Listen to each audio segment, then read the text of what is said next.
Bapak permisi, kami dari mahasiswi UMT izin untuk menemui acara di sekolah saat ini. Apakah Bapak berkenan? Berkenan. Terima kasih Bu. Selanjutnya sebelum memulai wawancaranya, kelompok kami izin untuk memperkenalkan diri dulu. Nama saya Fatia Faradiba, bisa dipanggil Tia. Kita semua satu kelas dan kita dari Prodi Pendidikan Akuntansi. Untuk nama saya sendiri, saya Joana Farusana, biasa dipanggil Joana. Nama saya Vina Dwi Puspita, bisa dipanggil. Nama saya sih kalau kesini yang dipanggil saya Linda Delia, biasa dipanggil Lina. Untuk pertama-tama kita wawancari tentang kurikulumnya. Nah, kita mau tanya untuk kurikulum yang diterapkan di sini apakah sudah merdeka atau masih ke-13 atau seperti apa? Angkatan yang kemarin dulu sih, mungkin kalian kali. Iya. Itu angkatan pertama yang menerapkan kurikulum merdeka. Kalau sistem kan biasanya kalau Kunmer itu ada P5 ya. Di sini berarti ada P5-nya Pak.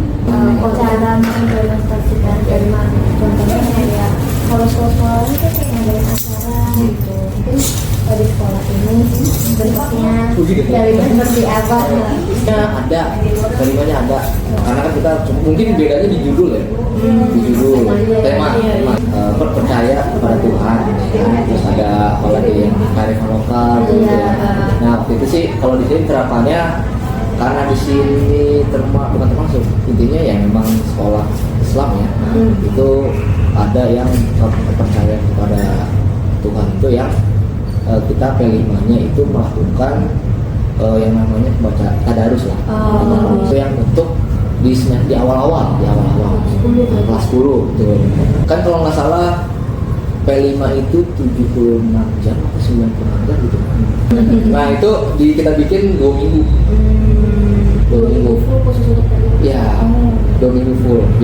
Ada yang juga yang per bulan gitu loh. Kayak kalau saya pribadi itu seperti takutnya lupa anak gitu. Kurang efektif, betul, kayak di loncat-loncat gitu kan. Langsung itu yang penting intinya jumlah JP-nya itu sesuai gitu. Nah di akhirnya itu baru namanya itu hasil karya ya. Yang percaya Tuhanan itu dia hafalan. Kearifan lokal itu mereka membuat makanan buat gelar karyanya itu dia menampilkan ini loh ya gaya hidup berkelanjutan itu dia kayak makanan sehat. Makanan sehat contoh kan kalau kita sehat itu nggak hanya kayak ini sehat tapi kita harus tahu nih si misalkan kita bikin bolu lah anggaplah kandungan kayak apa aja jadi benar-benar harus detailin ini biar nggak kebanyakan tepung gimana. Nah mereka juga nanya-nanya nih ke ahli gizi gitu. Jadi observasi dulu lah gitu kan dari situ baru makanya kita kasih waktu selama 2 minggu itu. Nah di akhirnya mereka harus presentasi dan menjelaskan ini makanan sehatnya gitu. Kalau memang kadang-kadang orang cedera gitu kan nggak sehat gitu kan, ada gitu kan. Makanya di awal tuh kita memberikan materi atau mungkin fasilitator kan, memberikan materi ini makan sehat loh ini nanti kalian kalau mau begini. Terus kalau emang kamu ini jangan cari di Google, langsung ke wawancara ahli gizi atau mana pakar-pakar yang menguasai di bidang itu atau kompeten bidang itu. Berarti setiap semesternya itu dia temanya beda-beda ya Pak? Beda-beda. Kelas 10 itu kan dia 3. Iya. 3, 1 wajib, 2 pilihan. Kalau kelas 11 itu hanya 2. Kebekerjaan yang wajib. Sama yang terserah mau pilih yang mana. Kalau kelas 12 itu dia hanya kebekerjaan aja. Itu wajib. Itu seperti PKL. Oke, ada wawancara, apa sih namanya praktek kerja. Atau ada seminar dari luar. Jadi sembari mereka PKL, mereka juga melaksanakan P5 gitu dalam PKL. Ya. Jadi mereka bikin laporan untuk PKL juga laporan P5. Betul ya, iya benar. Ada P5 juga, terus ada juga yang hadir dalam contoh yang kemarin nih kan PKA. Nah itu ada dari PT mana, jadi hadir. Nah itu udah termasuk juga P5 karena itu pekerjaan bagian dari mereka. Kalau menurut Bapak, apakah kurikulum yang dipakai saat ini itu efektif bagi peserta didik? berarti merdeka ya. Iya, berarti merdeka. Kalau Maksudnya menurut saya ya, menurut saya sih Iya. efektif. Kalau di merdeka itu kan menyesuaikan siswanya. Kadang-kadang ada yang bilang merdeka ini terlalu merdeka jadi begini. Ada yang begitu kan, coba ada yang begitu. Nah, padahal kan memang ya sebenarnya ada plus minusnya. Belum tingkat 13 di tema ini ya udah harus gini gitu. Iya. Harus berarti kan dipaksakan ya. Pernah dengar nggak yang cerita tentang gajah monyet burung, suruh gajah itu terbang, suruh gajah manjat pohon. Nah, jadi tiap hewan pun harus ada sesuai keahliannya masing-masing. Nah, dengan siswa ya udah nggak usah langsung menjudge bahwa siswa ini nggak bisa. Mama, saya selalu menerapkan itu kalau di kelas. Ketika si siswa ini saya nggak mau ngejudge, kalau dia ngejudge pasti dia punya Di bidang lain gitu. Gua entah sekarang entah masa depan kita nggak tahu gitu kan itu. Nah, makanya kalau menurut saya kurikulum bedanya efek itu dia bisa atau guru bisa menyesuaikan. Pertama, kedua dari CP-CP-nya atau capaian bisa berkolaborasi satu kedua, sama juga mengedit, bukan? Ada inovasi lain, bukan? Ada tambahan. Berarti kreatifnya Guru juga. Makanya pertama-tama di kurikulum merdeka ini ada yang namanya asesmen diagnostik. Itu asesmen awal yang menentukan. Tapi kalau misalnya kan tadi menyesuaikan dengan kemampuan dari siswa Iya. masing-masing ya. Nah untuk input dinilainya itu seperti apa? Baik tadi kita melihat dari tidak hanya dari akademik. Di luarnya juga Di luarnya juga dilihat.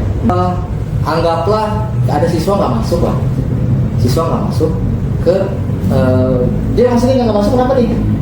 Nggak masuk, oh dia membantu ibunya dengan bisa dibilang ibunya itu dagang. Iya. Itu kita nggak menjudge kamu membantu ibunya atau kamu pentingin kamu nggak pentingin sekolah gitu. Itu nggak kita bisa dibilang oh berarti dia udah berhasil berjualan dengan sosialnya gitu. Maksudnya dalam arti ada nilainya gitu. Ya, Pak. Ya. Kesiapan guru dalam menerapkan kurikulum merdeka ini di sini Kalau bisa dilihat guru-guru di sini ya mungkin hanya beberapa yang nggak sampai 50%, paling hanya satu orang. Guru saya masih harus belajar, harus memahami lagi gitu. Iya, lebih dalam lagi. Coba nggak sepenuhnya gitu. Kalau untuk guru-guru yang lain sebagian besar sih kita memang kalau memang sebelum pembelajaran atau sebelum masuk itu pasti ada rakernas. Rapat kerja ini kita besok mau ngapain, acara apa, terus ada program apa baru semua. Nah, nanti dari situ ya khususnya di bidang kurikulum itu yang mungkin ada P5, ada namanya literasi, itu ada namanya. Pak, kalau misalnya biasanya sumber ajar gurunya itu kan kemarin saya sempat ngecek webnya Kemendikbud juga ya. Nah dia kan kayak ada panduan untuk mengajar kayak pengaplikasian ke muridnya itu harus seperti apa ya. Nah biasanya kalau misalnya tenaga pendidik yang masih kurang paham akan kurikulum, apakah mereka mencari sumber dan cara mengajar, contoh mengajarnya di web yang dari Kemendikbud atau mungkin ada sumber lain yang mereka dapatkan atau dari sekolahnya ada sistem tersendiri?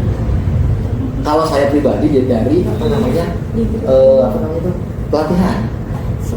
Pasti ada pelatihan setiap entah setiap bulan, entah setiap berapa minggu gitu. Ntar ada pelatihan 5 hari itu dari hari Senin sampai hari Jumat.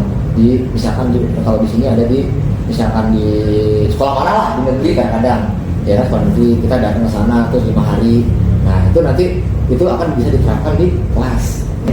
apa kelebihan dari kurikulum merdeka yang diterapkan di sekolah ini jika dibandingkan dengan sekolah lain, Pak? Ketika pembelajaran, kalau apalagi kita di SMK, itu kita benar-benar yang namanya praktek kita fokuskan. Ya, mungkin sama juga dengan yang lain, cuma ini ada beberapa yang waktu itu sih ya ini ceritanya aja ya dari siswa kita. Intinya ada temen di sekolah-sekolah lain untuk jurusan manajemen perkantoran dan lain-lain bisnis itu harusnya dia membuat namanya apa tuh ya kalau itu ya perjalanan oh, intinya kayak laporan di manajemen perkantoran lah. Ya gitu lah ya. Saya juga lupa namanya. Dia cerita sama saya gitu, Pak masa? Nah, ya itu kayak begitu ya. Terus kok bisa aja gitu kan? Nah intinya dia bilang di situ textbook Pak. Textbook dalam arti teori. Dari kelas 1 sampai kelas 12 gitu. Nah sedangkan saya disuruh buat Pak. Akhirnya saya akhirnya membuatin siswa atau teman saya ini. Gitu. Karena dia lebih berpengalaman akan praktek. Iya, karena saya udah bisa gitu loh. Saya malah diajarin dari kelas 10 gitu di sini gitu. Nah bener. Nah yang kedua ini dari alumni juga gitu ya. Ketika dia masuk ya nggak tahu nih sekarang semuanya, ntar saya akan tanya juga. Kalau dari alumni yang udah dari jurusan akuntansi, perkantoran, TKJ, itu pasti ketika datang saya tanya gimana belajarnya atau gimana belajar di kampus.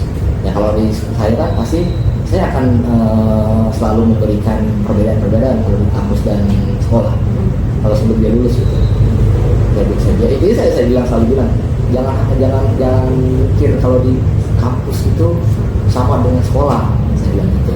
Nanti kalian kalau di sini nggak dibiasakan begitu, kalian akan kaget di kampus. Ya benar ketika dia datang pasti bilang, oh iya Pak gitu ya.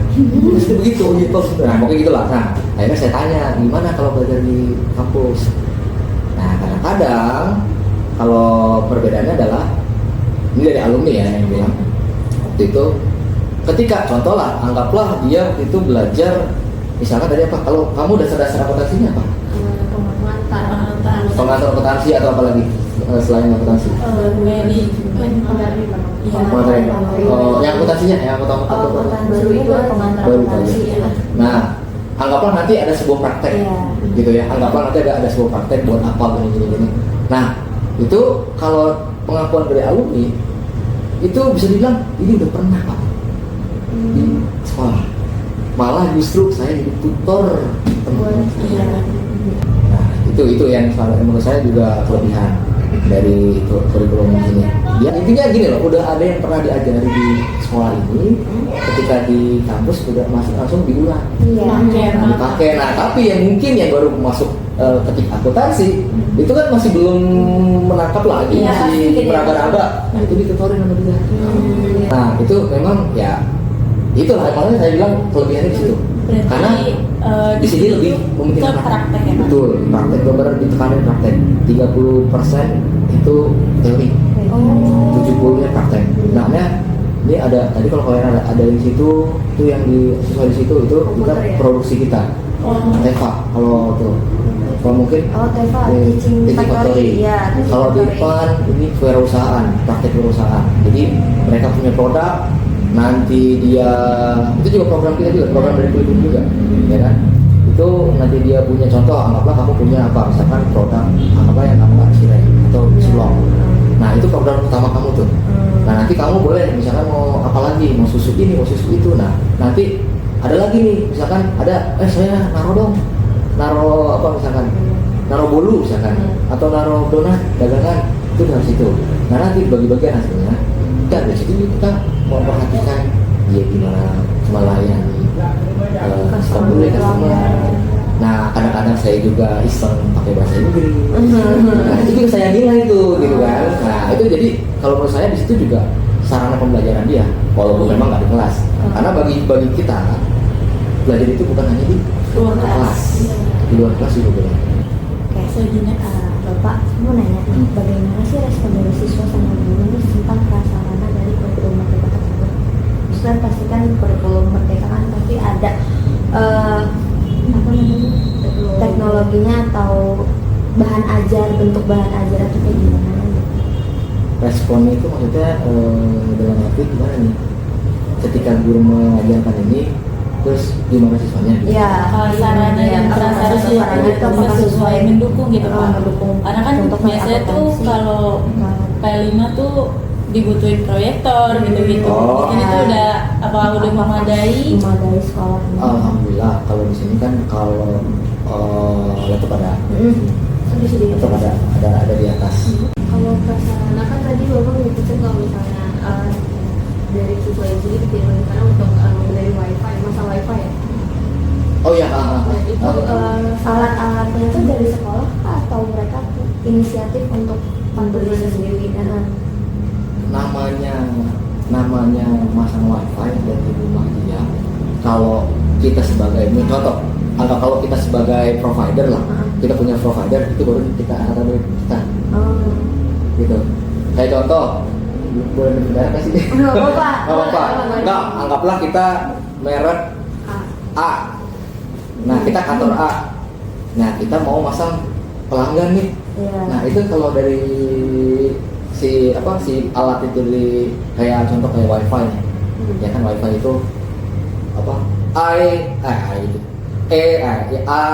A telekomunikasi ya kan. Nah, itu wajar kalau dari kita. Nah, ini kan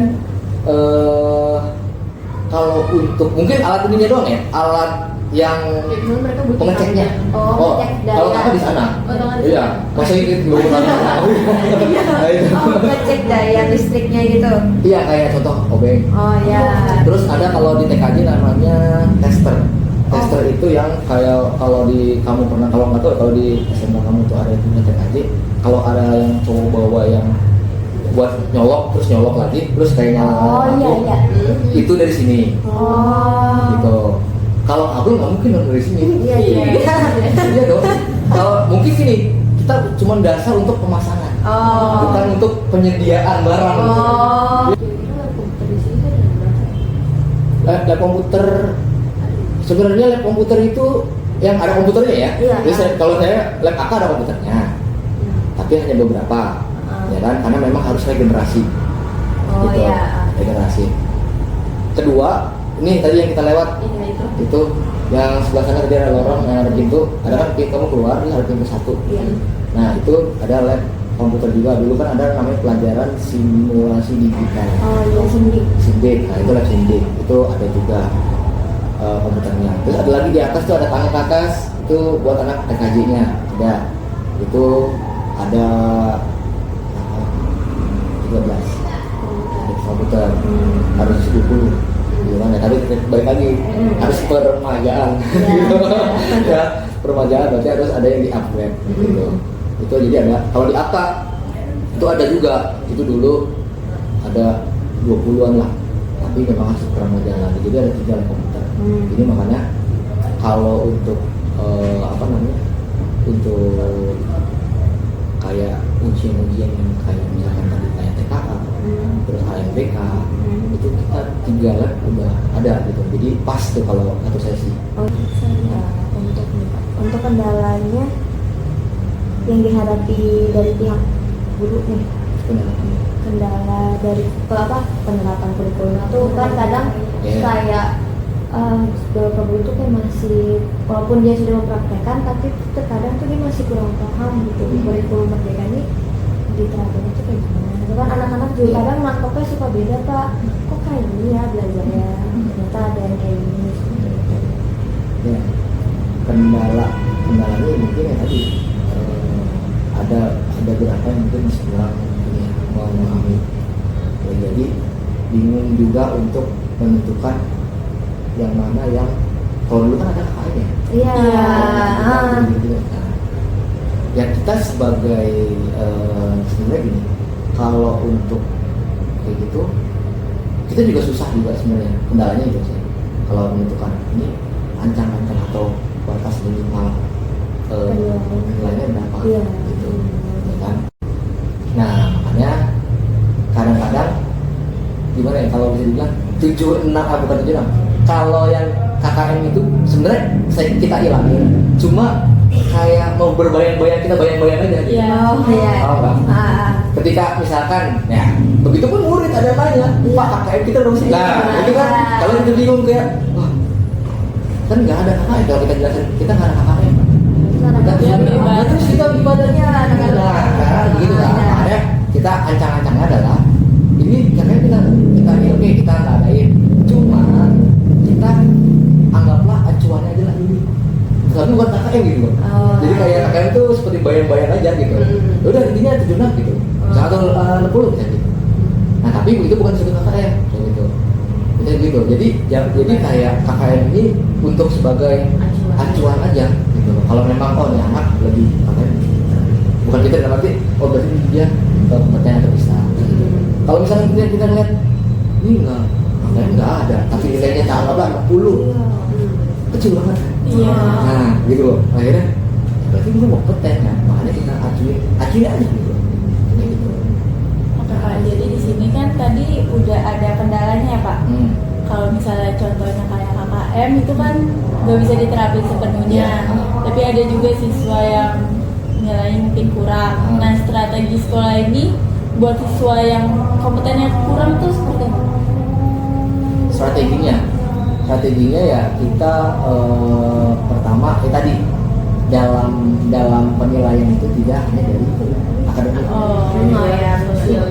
sosialnya juga. Nah jadi begitupun juga kita nggak gini, anggaplah yang pinter pun juga nggak yang serta merta dia pinter langsung gitu loh.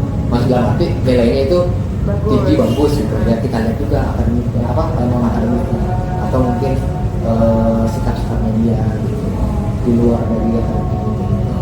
Nah, itu strategi kita ya. Yang paling penting sekarang kan ya banyak lah ya orang pintar banyak kan sekarang, tapi orang jujur banyak. Iya. Nah itu jadi intinya kita juga terapkan itu gitu, maksudnya nggak hanya acuan dari akademik gitu. Walaupun misal kalau dia punya sampah ya sekarang belum pernah lihat sih tiba yang sampah itu tiba-tiba ngambil itu kan benar-benar apa ya, saya bilang nilainya juga ada gitu. Nggak hanya dia kan nggak ada pembelajaran Pak, nah, gitu juga gitu ya. Nah itu juga pembelajaran tentang lingkungan kan gitu. Iya kan, itu juga harus perlu diapresiasi gitu. Akhir karena kita ngeliat beberapa pertanyaan, tapi pertanyaan udah kejawab di pertanyaan awal. Ini untuk pertanyaan terakhir, apa harapan Bapak untuk perkembangan lagi kurikulum yang diterapkan di sekolah? Iya.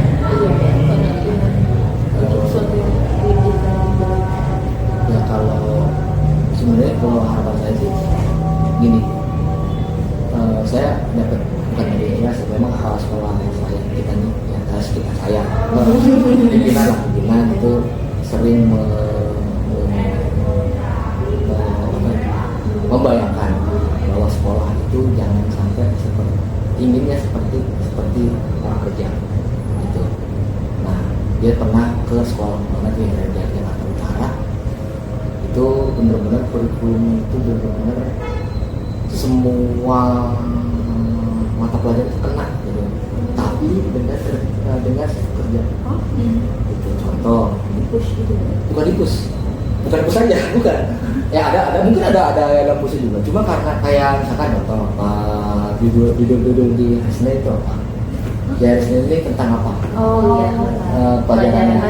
Nah, tapi semua guru juga kolaborasi, tidak hanya guru A pelajaran hanya dari sini dari sini. Misalkan dari 1 jam pelajaran guru bahasa Inggris, nih ntar ganti guru bahasa Indonesia. Ini enggak, ini semua guru masuk. Jadi satu kelas ada 2 guru, gitu. Ngajar 2 pelajaran. Enggak, jadi makanya dari 2 pelajaran itu kita kolaborasikan bisa masuk dalam 2 mata pelajaran. Contoh, misalkan anggaplah mata MPLB, perkantoran. Iya. Anggaplah perkantoran. Di situ anggap ada komunikasi bahasa Inggris, terus juga ada buatan surat. Nah guru yang mengajar surat sama guru bahasa Inggris masuk tuh. Nah itu sudah, itu ada di sekolah lain ada. Makanya kalau sekolah itu ingin gimana caranya pengen belajar sekolah itu jangan kayak ganti jam terus ada guru ganti lagi. Nah itu semua berbeda, tapi ntar ujungnya proyek ini mau buat apa? Jadi nanti guru itu tidak nggak langsung tiap kelas masuk, jadi ntar gimana perkembangannya? Nah ntar dipantau. Jadi benar-benar pakai kerja, begitu. Jadi itu dia menerapkan sistem kerja dan tapi dengan mata pelajaran yang dikolaborasikan, gitu. itu ada di sekolah di mana gitu saya juga lupa pas pengalaman itu membayangkan seperti itu, pengen kayak gitu loh. Pengen kayak gitu, cuma memang kan tadi saya bilang ada kendala-kendala beberapa yang nanti masih ada yang belum tadi paham tentang apa itu merdeka. Yang merdeka tahunya adalah kita bebas. Ya ngomong itu begitulah. Nah intinya ya itu kendalanya. Cuma yang memang inti bukan inti adalah harapannya ada seperti itu. Sekolah itu tidak hanya pulang masuk jam 7, pulang jam 3, tapi mata pelajarannya itu adalah bahasa Inggris, bahasa Indonesia, sampai agama, terus lagi ya pokoknya kejuruannya, ya kan. Nah tapi dalam satu hari itu bisa jadi tema, misalkan pembuatan surat bisnis ke PT ini dengan bahasa Inggris. Nah itu kan pelajaran perkantoran sama bahasa Inggrisnya juga, berarti gurunya masuk dulu gitu. Nah nanti kalau udah ya itu jadi project kayak gitu untuk misalkan mana gitu. Untuk itu gurunya juga berkolaborasi ya Pak? Iya benar, iya guru pun juga harus berkolaborasi, makanya harus ada pemahaman yang sama gitu. Pemahaman yang sama antar guru, jangan sampai pemahaman yang beda ya susah. Kalau mau ke sono, saya mau ke sini, gue udah ke sono, saya mau ke sini sama kan. Kita harus lurus, tegak lurus gitu. Itu harapannya gitu kalau sekolah ini. Itu aja mungkin ya Pak untuk wawancara dari kami mengenai kurikulum. Terima kasih banyak atas jawabannya, sangat membantu kami untuk memenuhi tugas kajian kurikulum ini. Ya mohon maaf juga kalau ada kata-kata saya yang mungkin nggak sesuai. Iya, alhamdulillah sudah terjawab semua pertanyaan. Kita juga mungkin minta maaf atas mungkin yang pertanyaan bagi Bapak yang kurang untuk dijawab. Itu aja wawancara dari kami. Terima kasih banyak Bapak. Wassalamualaikum